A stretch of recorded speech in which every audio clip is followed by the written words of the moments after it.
ஓடி விளையாடு பாப்பா, ஓடி விளையாடு பாப்பா, நீ ஓய்ந்திருக்க ராகாடு பாப்பா.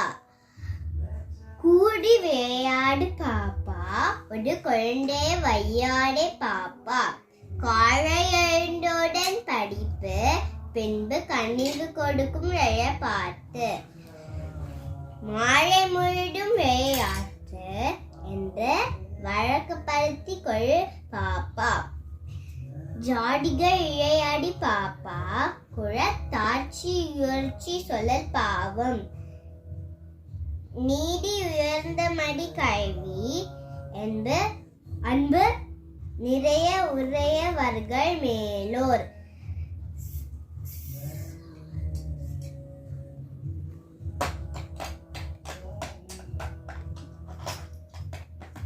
சுப்பிரமணிய பாரதியார்.